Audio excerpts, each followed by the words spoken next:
Hello everyone, আমি beautician Priyanka. আজকে চলে গেছিলাম, আমার একটা হেয়ার স্পা অ্যান্ড হেয়ার ম্যাসাজের একটা বুকিং ছিল।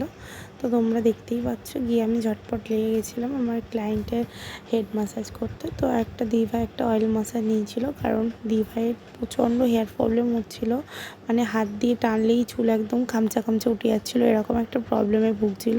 তো রীতিমতো দিদিভাই আমাকে বললো যে তুমি কোনো রকমভাবে আমার হেয়ারটাকে ঠিকঠাক করো, মানে ভীষণ প্রবলেমে আমি ভুগছি। তো সেই কথাটা আমি মাথায় রেখেই আমি ঝটপট আমার কাজে লেগে পড়েছিলাম। ফার্স্ট অফ অল আমি হেয়ারটাকে চেক করলাম যে এটার মধ্যে ঠিকঠাক কোন ক্রিমটা যাবে, দেওয়ার পরে দেন আমি অ্যাপ্লাই করলাম। অ্যাপ্লাই করার পরে দেন ম্যাসাজ স্টার্ট করলাম।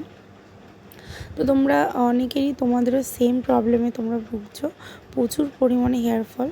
তো তোমরা যারা এই হেয়ার ফলের প্রবলেমে ভুগছো, তো তোমরা পার মান্থ একটা করে অয়েল ম্যাসাজ করাতে পারো, কিংবা যদি তোমাদের বাজেট প্রবলেম হয় তো তোমরা অয়েল ম্যাসাজটা নিতে পারো।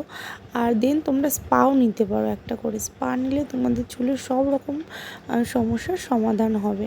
তো এই ছিল আজকে আমার ক্লায়েন্টের হেয়ারের ফুল লুকটা। তো তোমরা জানিও তোমাদের কেমন লেগেছে, আর আমার ক্লায়েন্টের রিভিউটাও তোমাদের সঙ্গে শেয়ার করছি। টাটা। তো দিভাই, আমার কাছে ফার্স্ট টাইম তুমি সার্ভিস নিচ্ছ, তোমার কেমন লেগেছে? আমার খুব ভালো লেগেছে, এবং আমি যেটা একটা প্রবলেমের মধ্যে যাচ্ছিলাম, আমি সেখান থেকে দেখলাম যে আমি অনেকটা কিন্তু I am get rid of this, মানে আমার খুব ভালো লাগলো। ইভেন মানে আমি আরও নিতে চাই ট্রিটমেন্টটা, যাতে মানে যেটা প্রবলেম আছে সেটাকে আরও একদমই দূর করার জন্য। খুব ভালো লেগেছে। ইভেন মানে আই এম স্যাটিসফাইড অ্যাকচুয়ালি। খুব হেয়ার ম্যাসাজটাও খুব ভালো লেগেছে, হেয়ার স্পাটাও খুব ভালো লেগেছে, মানে খুব ভালো লেগেছে।